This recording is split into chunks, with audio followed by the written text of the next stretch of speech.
Hello दोस्तों, good morning. स्वागत है एक बार फिर से आप सभी का एमजेड एजुकेशन में। दोस्तों आज है 24 जुलाई। आज की इस वीडियो में हम लोग बात करेंगे 24 जुलाई 2021 के करंट अफेयर के सभी इंपॉर्टेंट क्वेश्चंस के बारे में। पूरी वीडियो ध्यान से देखिएगा। पूरी वीडियो बहुत ही अच्छे से डिटेल में समझाई गई है। अगर वीडियो पसंद आए तो वीडियो को लाइक और शेयर जरूर कर देना। चैनल पर नए आए हो चैनल को सब्सक्राइब करके बेल आइकन को प्रेस कर लो डेली वीडियो की नोटिफिकेशन पाने के लिए। इस वीडियो की पीडीएफ फाइल डिटेल्स के साथ दोस्तों आपको मिल जाएगी हमारे एप्लीकेशन एमजेड ऐप पर। वहीं पर आपको डिटेल्स क्विज भी मिल जाएगी। इसके अलावा यूपी ट्रिपल एससी पीईटी की तैयारी करने वाले स्टूडेंट्स के लिए बहुत ही खास ऑफर है, मौका है। 20 मॉक टेस्ट की ये सीरीज आपको सिर्फ और सिर्फ 99 में मिल जाएगी। यूपी पीईटी 99 पर कोड यूज करने पर। समय बहुत कम बचा है, डेली मॉक टेस्ट एक जरूर सॉल्व किया करो। चलिए बात करते हैं लास्ट डे के क्वेश्चंस की। लास्ट डे का हमारा पहला क्वेश्चन था आपसे, कौन सी मेमोरी सीपीयू और मेन मेमोरी के बीच में बफर का काम करती है? तो ये कैसे मेमोरी काम करती है? व्हाट्सएप की खोज किसने की थी? जॉन कॉम और ब्रायन एक्टर ने की थी। व्हाट्सएप को 2014 में दोस्तों खरीद लिया किसने? फेसबुक ने। HTML का पूरा रूप हाइपरटेक्स्ट मार्कअप लैंग्वेज। किसी फाइल में किसी पेज पर जाने के लिए किस शॉर्टकट का यूज करते हैं? तो Ctrl+G का यूज करते हैं। ठीक है, बहुत लोग Ctrl+F लगाए थे लेकिन वो फाइंड का होता है। किसी चीज को अगर फाइंड करना होता है तब Ctrl+F का यूज करते हैं, वरना Ctrl+G का यूज करते हैं अगर किसी पेज पर जाना है तो। चलिए बात करते हैं आज के दिन के पहले क्वेश्चन की। आज का हमारा पहला क्वेश्चन है, राष्ट्रीय प्रसारण दिवस कब मनाया जाता है? नेशनल ब्रॉडकास्टिंग डे कब मनाया जाता है? तो ये प्रत्येक वर्ष दोस्तों 23 जुलाई को मनाया जाता है। तो इस बार भी ये 23 जुलाई को मनाया गया राष्ट्रीय प्रसारण दिवस। 23 जुलाई को क्यों मनाया जाता है? क्योंकि 23 जुलाई को दोस्तों पहली बार प्रसारण हुआ था भारत में। ठीक है, 23 जुलाई को 1927 में 1927 को दोस्तों एक भारतीय प्रसारण कंपनी थी, इंडियन ब्रॉडकास्टिंग कंपनी, उसी के द्वारा बॉम्बे स्टेशन से दोस्तों पहली बार रेडियो का प्रसारण हुआ था, ब्रॉडकास्टिंग हुई थी। हालांकि इसी कंपनी को आगे चल करके, पहले तो ये प्राइवेट थी, आगे चल करके इसको गवर्नमेंट ने ले लिया और फिर इसी को 8 जून 1936 को नाम बदल करके एक प्रकार से ऑल इंडिया रेडियो कर दिया गया। तो इस प्रकार से ऑल इंडिया रेडियो की स्थापना होती है 1936 में, लेकिन जो वो कंपनी थी जिसका नाम बदला गया, एक्चुअली में वो स्थापित हुई थी 1927 में, लेकिन तब वो एक प्राइवेट संस्था के रूप में स्थापित हुई थी। क्लियर? जो अपना ऑल इंडिया रेडियो है दोस्तों, AIR है, ये दुनिया भर के सबसे बड़े सार्वजनिक प्रसारण संगठन जो हैं, यानी कि पब्लिक ब्रॉडकास्टिंग जो ऑर्गेनाइजेशंस हैं उनमें से एक है, दुनिया के सबसे बड़े में से। अच्छा, 1957 में 1957 में इसको एक और नाम दिया गया, आकाशवाणी। तो आकाशवाणी के रूप में भी हम लोग जानते हैं इसे। अभी हाल ही में N वेणुधर रेड्डी जी को दोस्तों इसका नया महानिदेशक बनाया गया है। इससे रिलेटेड क्वेश्चन आया था, मैंने आपको बताया था, N वेणुधर रेड्डी को। AIR की स्थापना 1936 में हुई, हेडक्वार्टर इसका नई दिल्ली में है। अच्छा, AIR यानी रेडियो की जब बात हो ही रही है तो रेडियो से 2 पॉइंट याद रखिएगा। पहला पॉइंट तो ये कि विश्व रेडियो दिवस कब मनाया जाता है? तो 13 फरवरी को मनाया जाता है। कब मनाया जाता है? 13 फरवरी को विश्व रेडियो दिवस, और राष्ट्रीय प्रसारण दिवस 23 जुलाई को। एक पॉइंट। दूसरा, रेडियो की खोज किसने की थी? मार्कोनी ने। क्लियर? चलिए अब जुलाई मंथ का क्विकली हम लोग रिवीजन करते हैं। सबसे पहले 1 जुलाई को 4 इंपॉर्टेंट डे मनाए गए। एक तो मनाया गया GST दिवस, दूसरा मनाया गया SBI का स्थापना दिवस, स्टेट बैंक ऑफ इंडिया का स्थापना दिवस, तीसरा मनाया गया नेशनल डॉक्टर्स डे, चौथा मनाया गया नेशनल पोस्टल वर्कर्स डे। इसके बाद 3 जुलाई को दोस्तों सहकारिता दिवस मनाया गया, कोऑपरेशन डे मनाया गया। पहला सैटरडे होता है, पहले सैटरडे को मनाया जाता है जुलाई मंथ के। 4 जुलाई को मनाया गया US के द्वारा, US का स्वतंत्रता दिवस मनाया गया, यानी अमेरिकी स्वतंत्रता दिवस। इसके बाद आता है इंपॉर्टेंट डे 11 जुलाई, जब विश्व जनसंख्या दिवस मनाते हैं। 12 जुलाई को दोस्तों हम लोग विश्व मलाला दिवस मनाए। फिर 15 जुलाई को आया, 15 जुलाई को क्या मनाया गया? युवा कौशल दिवस मनाया गया। फिर इसके बाद 18 जुलाई आई, 18 जुलाई को मंडेला दिवस मनाया गया, अंतर्राष्ट्रीय मंडेला दिवस। फिर 20 जुलाई आता है, 20 जुलाई को 2 इंपॉर्टेंट डे मनाए गए। एक तो मनाया गया अंतर्राष्ट्रीय शतरंज दिवस, इंटरनेशनल चेस डे। दूसरा मनाया गया अंतर्राष्ट्रीय चंद्रमा दिवस, या कहें इसे एक और नाम से जाना जाता है अंतर्राष्ट्रीय अंतरिक्ष अन्वेषण दिवस या स्पेस एक्सप्लोरेशन डे। ओके, तो अब 23 जुलाई को क्या मनाया गया? राष्ट्रीय प्रसारण दिवस। अगला क्वेश्चन देखते हैं। अगला क्वेश्चन है, किस राज्य सरकार ने सभी पंचायतों में पंचायत सचिवालय स्थापित करने की घोषणा की है? तो उत्तर प्रदेश राज्य सरकार ने दोस्तों अपने राज्य के सभी पंचायतों में पंचायत सचिवालय स्थापित करने की घोषणा की है। इससे क्या होगा? इससे पंचायत स्तर पर लोकतंत्र की व्यवस्था मजबूत हो सकेगी।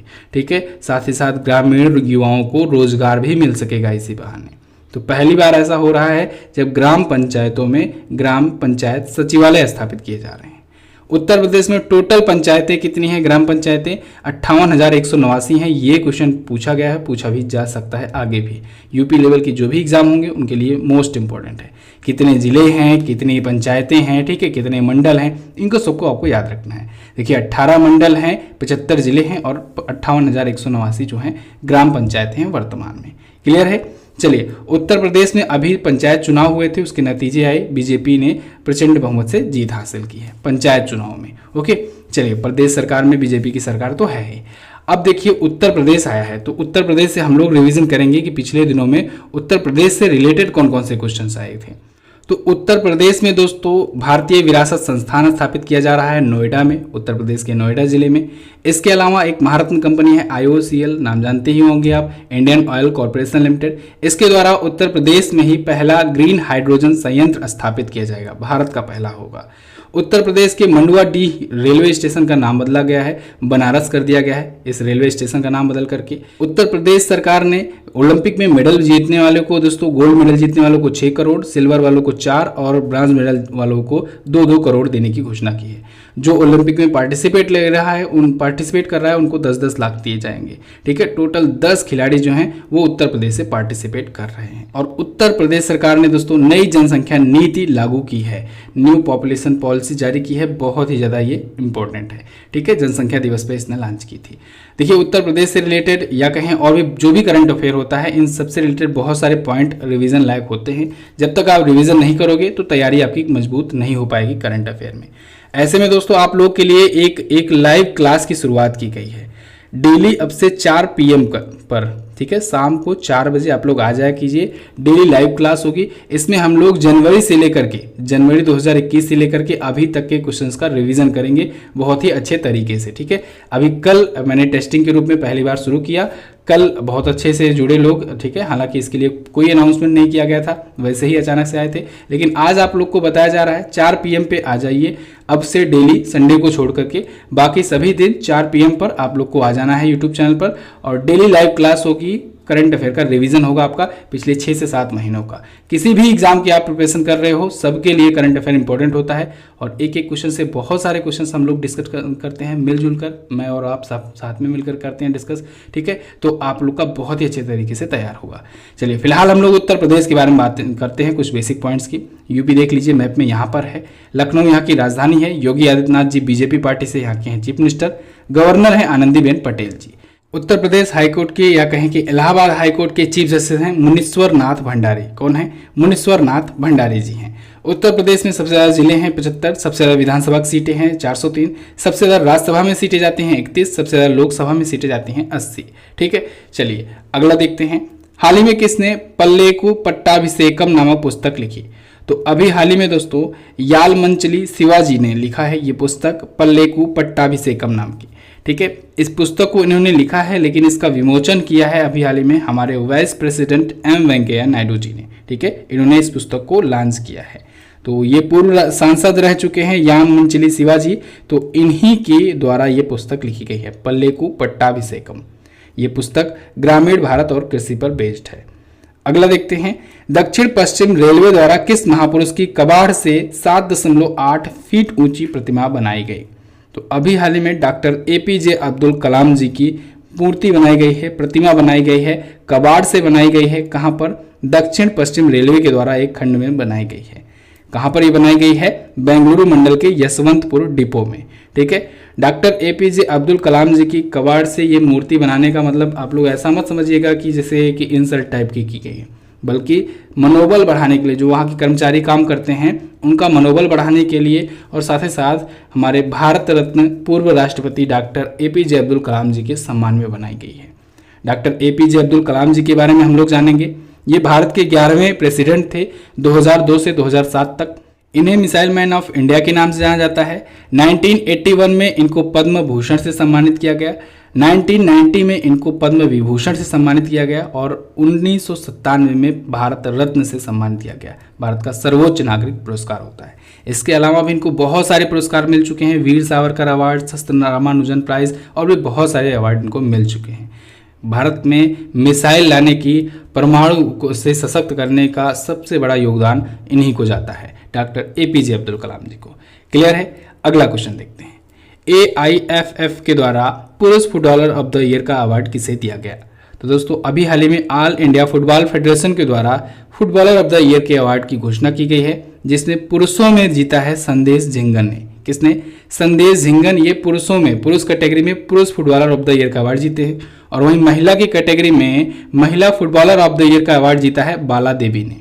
बाला देवी तीसरी बार जीती हुई हैं, जबकि संदेश झिंगन जो है वो पहली बार जीते हुए हैं। ठीक है, संदेश झिंगन है चंडीगढ़ से और ये भारतीय पुरुष फुटबॉल टीम के डिफेंडर हैं। बाला देवी की बात करें तो ये मणिपुर की हैं और ये भारतीय महिला फुटबॉल टीम में फॉरवर्ड खिलाड़ी हैं। क्लियर? बाला देवी इससे पहले कब आई थी? 2014 में और 2015 में। तो ये तीसरी बार है इनका, बाला देवी का, ठीक है, महिला फुटबॉलर ऑफ द ईयर के रूप में अवार्ड मिला। और वहीं संदेश झिंगन के बारे में बात करें तो ये 2020 में अर्जुन अवार्ड पा चुके हैं और 2014 में इनको AIFF के द्वारा यानी कि ऑल इंडिया फुटबॉल फेडरेशन के द्वारा men's emerging footballer of the year मिला था अवार्ड। ठीक है, ऑल इंडिया फुटबॉल फेडरेशन के बारे में बात करें तो इसकी स्थापना 1937 में हुई थी। हेडक्वार्टर्ड है ये नई दिल्ली में और अध्यक्ष हैं प्रफुल्ल पटेल जी। कौन है? प्रफुल्ल पटेल जी। अगला देखते हैं, किस भारतीय युवा पहलवान ने कैडेट विश्व चैंपियनशिप में 43 किलोग्राम की कैटेगरी में गोल्ड जीता है? तो अभी हाल ही में तन्नू ने जीत लिया है दोस्तों 43 किलोग्राम की कैटेगरी में गोल्ड कैडेट विश्व चैंपियनशिप में। ये भारत की युवा भारतीय महिला पहलवान हैं तन्नू और इन्होंने कैडेट वर्ल्ड चैंपियनशिप जीती हुई है 43 किलोग्राम की कैटेगरी में। अभी इससे ही रिलेटेड कल भी मैंने आपको एक क्वेश्चन बताया था जिसमें मैंने आपको दो खिलाड़ियों के बारे में बताया था, अमन गुलिया और सागर जगलान। तो सागर जगलान जो हैं ये सागर जगलान और अमन गुलिया ये दोनों बने ही थे। अब ये तीसरी भारतीय बन गई हैं तन्नू। ठीक है, अमन गुलिया 48 किलोग्राम की कैटेगरी में, सागर जगलान जो हैं जो 80 किलोग्राम की कैटेगरी में जीते हुए हैं। अगला देखते हैं, हाईकोर्ट की कार्यवाही सार्वजनिक रूप से देखने की अनुमति देने वाला पहला हाईकोर्ट कौन बना? तो वो बन गया है दोस्तों गुजरात हाईकोर्ट। गुजरात हाईकोर्ट ने अभी हाल ही में हाईकोर्ट की जो सुनवाई है उसको पब्लिश किया है। ठीक है, यूट्यूब पर वो भी स्ट्रीम किया था, लाइव स्ट्रीम किया था और ऐसा करने वाला ये पहला न्यायालय बन गया है। चाहे हाई कोर्ट हो, चाहे सुप्रीम कोर्ट हो, चाहे सत्रीय जो न्यायालय हो, सब में ये पहला न्यायालय बन गया है गुजरात हाई कोर्ट। ठीक है, अब ऐसा नहीं है कि इसने चोरी छुपे ऐसे लाइव स्ट्रीम किया है या बिना किसी अनुमति के। इसके लिए पूरा वेल प्लानिंग की गई थी, उद्घाटन हुआ। उद्घाटनकर्ता कौन थे? CGI थे, भारत के चीफ जस्टिस ऑफ इंडिया थे। ठीक है, CGI NV रमना जी, तो वो उन्होंने पहला उद्घाटन किया और ये डेट भी डिसाइड किया गया था कि इसी दिन को किया जाएगा। कौन सा दिन था ऐसा? जो हमारे भारत के पूर्व चीफ जस्टिस ऑफ इंडिया थे स्वर्गीय यशवंत विष्णु चंद्रचूड़ जी, ये जो कि भारत के 16वें न्यायाधीश थे, मुख्य न्यायाधीश थे भारत के, इनकी 101वीं जयंती पर ये अवसर पर उनकी पूर्व संध्या पर लॉन्च किया गया। ठीक है, पहली बार प्रसारण किया गया, लाइव प्रसारण किया गया गुजरात हाई कोर्ट की कार्रवाई को। अब इसके लिए दोस्तों एक पॉइंट याद रखना है, अगर आप हायर लेवल की एग्जाम की तैयारी कर रहे हैं तो 2018 में सुप्रीम कोर्ट ने एक फैसला सुनाया था Swapnil Tripathi versus supreme court के फैसले पर कि राष्ट्रीय महत्व के मामले में क्या लाइव स्ट्रीमिंग की जा सकती है कि नहीं। तो सुप्रीम कोर्ट ने आदेश तभी दे दिया था, ठीक है, कि ऐसा किया जा सकता है। गुजरात हाईकोर्ट के बारे में बात करें तो गुजरात हाईकोर्ट के चीफ जस्टिस हैं वर्तमान में विक्रम नाथ जी, जस्टिस विक्रम नाथ जी। अब हाईकोर्ट आए हैं तो टोटल भारत में कितने हाईकोर्ट हैं? 25। ठीक है, भारत में 25 हाईकोर्ट है। 25वां हाईकोर्ट कौन सा है? ये हाईकोर्ट है आंध्र प्रदेश का हाईकोर्ट। और क्या, हाई कोर्ट के जो चीफ जस्टिस होते हैं उनकी नियुक्ति कौन करता है? भारत का प्रेसिडेंट। ठीक है, और उनको शपथ कौन दिलाता है? भारत उस राज्य का राज्यपाल। ठीक है, जैसे गुजरात के ये हुए जस्टिस विक्रम नाथ जी, तो इनको शपथ कौन दिला रहा होगा? गुजरात के जो राज्यपाल हैं वो उनको शपथ दिलाए रहे होंगे। ठीक है, ऐसे ही कोई भी राज्य होगा तो नियुक्ति तो राष्ट्रपति के द्वारा की जाती है, लेकिन शपथ उनको उस राज्य का राज्यपाल दिलाता है। ठीक है, और ऐसे ही जस्ट होता है राज्यपाल के केस में भी। राज्यपालों की भी नियुक्ति तो राष्ट्रपति के द्वारा की जाती है, उनका कार्यकाल भी राष्ट्रपति के प्रसाद पर्यंत होता है, लेकिन उनको शपथ कौन दिलाता है? जिस राज्य में वो राज्यपाल बनते हैं उस राज्य के हाई कोर्ट के चीफ जस्टिस के द्वारा उनको शपथ दिलाई जाती है। अभी 8 राज्यों के नए राज्यपाल आए थे, इन पर वीडियो दी हुई है, लिंक भी डिस्क्रिप्शन में दिया गया है। 8 राज्यों के नए राज्यपाल को देख लीजिए। अगला देखते हैं, किस शतरंज खिलाड़ी ने स्पार्क्सन की NC वर्ल्ड मास्टर्स शतरंज ट्रॉफी जीती? तो इसको जीत लिया है दोस्तों विश्वनाथन आनंद जी ने। भारत के पहले ग्रैंड मास्टर, चेस के ग्रैंड मास्टर विश्वनाथन आनंद जी अब जीत चुके हैं स्पार्क्सन की NC वर्ल्ड मास्टर्स की शतरंज ट्रॉफी। इन्होंने किसको हरा करके जीता है? व्लादिमीर क्रेमनिक को। किसे? व्लादिमीर क्रेमनिक को हरा कर जीता है। आयोजन हुआ था इसका जर्मनी के डार्टमुंड में। विश्वनाथन आनंद जी के बारे में जानेंगे दोस्तों।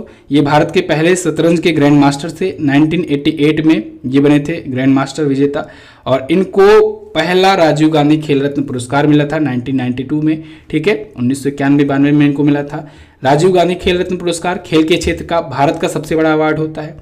इनको 3 भारतीय पद्म पुरस्कार मिल चुके हैं। भारत के सभी पद्म पुरस्कार मिल चुके हैं, जिनमें से ये 3 जो हैं ये तीनों नागरिक होते हैं। भारत के 4 नागरिक सम्मान होते हैं, 1 भारत रत्न होता है, बाकी 3 पद्म पुरस्कार होते हैं। तो तीनों पद्म पुरस्कारों को मिल चुके थे, पद्मश्री, पद्म भूषण और पद्म विभूषण। ये वर्ल्ड चेस चैंपियन भी रह चुके हैं भारत के विश्वनाथन आनंद जी। अच्छा, इसके अलावा चेस से रिलेटेड कुछ क्वेश्चंस रिवाइज कर लीजिए। विश्वनाथन की आनंद के बारे में तो आप जान ही गए। वह अभिमन्यु मिश्रा दोस्तों ये अमेरिका के हैं लेकिन भारतीय मूल के हैं, और ये विश्व के सबसे युवा ग्रैंड मास्टर बने हैं। डी गुकेश यहाँ पर ए ऑप्शन में आपको दिख रहे हैं, ये भारत के सबसे युवा ग्रैंड मास्टर हैं। ठीक है, तो नाम देख करके कंफ्यूज नहीं होना है। अभिमन्यु मिश्रा ये भारतीय मूल के अमेरिकी हैं। अगला देखते हैं। अच्छा, 6 महीने का करंट अफेयर आया है, इसके बारे में तो आप जान ही गए होंगे। तो MJT10 यूज कीजिएगा कूपन कोड, बहुत सारे स्टूडेंट ने इसको लिया है, आप भी इसे ले सकते हैं। अगला क्वेश्चन देखते हैं, विश्व मस्तिष्क दिवस कब मनाया जाता है? World brain day. तो ये दोस्तों प्रत्येक वर्ष 22 जुलाई को मनाया जाता है विश्व मस्तिष्क दिवस। मस्तिष्क के बारे में जागरूकता फैलाने के लिए, साथ ही साथ मस्तिष्क से जुड़ी जो भी बीमारियां होती हैं उनको रोकने के लिए, उनके बारे में अवेयरनेस फैलाने के लिए मनाया जाता है। किसके द्वारा मनाया जाता है? वर्ल्ड फेडरेशन ऑफ न्यूरोलॉजी के द्वारा ये मनाया जाता है। और इस बार की थीम रखी गई है स्टॉप मल्टीपल स्क्लेरोसिस। ओके, चलिए अगला क्वेश्चन देखते हैं। हाल ही में यूनेस्को ने किसे विश्व विरासत सूची से हटाया? तो अभी हाल ही में यूनेस्को ने दोस्तों लिवरपूल को विश्व विरासत सूची से हटा दिया है, वर्ल्ड हेरिटेज लिस्ट से हटा दिया है लिवरपूल। अच्छा, क्यों हटाया है? तो इसके पीछे का तर्क है यूनेस्को का कि ये जो है लिवरपूल जो है ये फुटबॉल क्लब अपना नया फुटबॉल योजना लाया है, फुटबॉल स्टेडियम स्थापित करने का, साथ ही साथ कुछ ज़्यादा ही विकास कर रहा है। ठीक है, तो इसको सबको लेकर के जो इसकी क्योंकि विरासत वाली स्थिति थी वो चेंज हो जा रही है, तो इसको सबको लेकर के चिंता जाहिर की है। और चिंता का मेन कारण समझ लीजिए चाइना है। कारण ये है कि चाइना की अध्यक्षता है इस टाइम पर, और उसी के द्वारा कमेटी बैठाई गई है, तो उसी के द्वारा ये प्रस्ताव लाया गया। तो उसमें 13 प्रतिनिधियों ने इस प्रस्ताव के पक्ष में वोट किया, बाकी 5 ने विरोध में वोट किया है। तो जब 13 जो है वो सपोर्ट में वोट कर दिए हैं तो अब इसे चेंज करना ही है। ठीक है, तो फिलहाल इसे अब लिवरपूल को हटाया जाएगा विश्व विरासत सूची से। ठीक है, अच्छा, किसी को अगर यूनेस्को की विश्व विरासत सूची से हटाना है तो 2/3 बहुमत की आवश्यकता होती है। तो 2/3 बहुमत अगर मिल जाए तो उसे विश्व विरासत की सूची से हटाया भी जा सकता है। यूनेस्को के बारे में बात करें तो इसका फुल फॉर्म होता है United Nations educational, scientific and cultural organisation. स्थापना हुई थी 1945 में। हेडक्वार्टर्ड है ये पेरिस में, फ्रांस में। आंद्रे अजोले जी इसके वर्तमान में हैं अध्यक्ष। अगला क्वेश्चन देखते हैं। हाल ही में नेशनल इंस्टीट्यूट ऑफ डिजाइन की सह संस्थापक का निधन हो गया, इनका क्या नाम था? तो इनका नाम था गिरा साराभाई। गिरा साराभाई दोस्तों ये नेशनल इंस्टीट्यूट ऑफ डिजाइन की को फाउंडर थी, और इनका अभी हाल ही में निधन हो गया है। ये उद्योगपति थे एक अंबालाल साराभाई, उनकी बेटी थी, और डॉक्टर विक्रम साराभाई, इनका नाम तो आप लोग जरूर जानते होंगे। तो इनकी ये बहन थी, डॉक्टर विक्रम साराभाई जी की ये बहन थी, जिन्हें भारतीय अंतरिक्ष कार्यक्रम का जनक कहा जाता है। तो इनका अभी हाल ही में निधन हो गया है। ठीक है, अच्छा, ये केलिको म्यूजियम ऑफ टेक्सटाइल की भी संस्थापक थी। ठीक है, इसकी भी स्थापना की थी इन्होंने। ओके, तो बस दोस्तों ये तो थे हमारे आज के दिन के टॉप 11 करंट अफेयर के क्वेश्चंस। आई होप आपको वीडियो पसंद आई होगी। अगर वीडियो पसंद आई है तो वीडियो को लाइक कर दीजिए। शाम को 4 बजे हमसे लाइव जुड़ना मत भूलना, और शाम को आपको बहुत सारे क्वेश्चंस देखने को मिलेंगे, बहुत अच्छे तरीके से आप लोग रिविजन कर सकोगे। ठीक है, चलिए बात करते हैं क्वेश्चन ऑफ द डे की। क्वेश्चन ऑफ द डे में आज शुरू करेंगे हम लोग इतिहास, और शुरुआत हम लोग करते हैं प्राचीन इतिहास से। ठीक है, इससे पहले कौन कौन से सब्जेक्ट हम लोगों ने कवर किए? इंडियन पॉलिटी कवर किया, इसके बाद इकोनॉमी कवर किया हम लोगों ने, इसके बाद ज्योग्राफी कवर किया, और अब कंप्यूटर कवर कर लिए हैं। अब बारी है इतिहास की। ठीक है, 4 क्वेश्चन के माध्यम से क्वेश्चन ऑफ द डे में आपका ज़्यादा से ज़्यादा स्टैटिक पॉइंट भी तैयार कराया जाता है। तो आप लोग डेली आंसर भी किया करो और डेली करंट अफेयर को फॉलो किया करो। हड़प्पा सभ्यता के क्षेत्र लोथल की खोज किसने की थी, ये आपको आप बताना है। अब इस क्वेश्चन में आप हड़प्पा सभ्यता से रिलेटेड जो भी स्थल खोजे गए हैं उसके बारे में आपको जानकारियां दे देनी है। मोहनजोदड़ो की खोज कब की गई थी, इस क्वेश्चन से आप लोग मोहनजोदड़ो के अलावा जो भी चीजें स्थल खोजे गए थे वो किस सन में खोजे गए थे ये आप बता सकते हो। किस वेद में गायत्री मंत्र का उल्लेख किया गया है, वेदों के बारे में आप काफी कुछ बता सकते हो। महात्मा बुद्ध को महापरिनिर्वाण कहाँ प्राप्त हुआ था, तो महापरिनिर्वाण और महात्मा बुद्ध जी ने पहला उपदेश कहाँ दिया था, ये सारी चीज़ें आप बता सकते हो। तो इस प्रकार से दोस्तों जो क्वेश्चन दिया जाता है उससे रिलेटेड पॉइंट्स आप लोग खुद से लिख सकते हो। इस प्रकार से ऐसे ही मैं क्वेश्चन कोशिश करता हूँ आपको अलग अलग टॉपिक से देने की, जिससे वो टॉपिक पूरा का पूरा क्लियर हो जाए। तो डिटेल में जरूर लिखा करो। वीडियो देख लियो हो, जाओ इसकी जल्दी से क्विज सॉल्व कर लो। क्विज मिलेगी आपको एमजेटी ऐप पर। अच्छा, आपको वन लाइनर के रूप में एक करंट अफेयर टेलीग्राम पर भेज जाती है, तो टेलीग्राम ग्रुप भी हमारा ज्वाइन कर लीजिए। वहां पर ही सबसे पहले नोटिफिकेशन दिया जाता है कोई भी चीज करना होता है तो, ठीक है। जैसे कल लाइव आना था तो थोड़ी देर पहले मैंने आपको टेलीग्राम पर ही इन्फॉर्म किया था। तो जैसे ही कोई ऐसे नोटिफिकेशन होगा या कुछ कहना होगा या फिर कोई पीडीएफ वगैरह होती है, सब कुछ टेलीग्राम पर ही भेज दिया जाता है, ठीक है। तो आप लोग टेलीग्राम से भी जुड़ जाओ एमजेटी एजुकेशन सर्च करके। चलिए बस फिलहाल रखते हैं इतना ही वीडियो को एंड तक देखने के लिए बहुत बहुत धन्यवाद। मिलेंगे अगली वीडियो में, तब तक के लिए नमस्कार, जय हिंद, वंदे मातरम।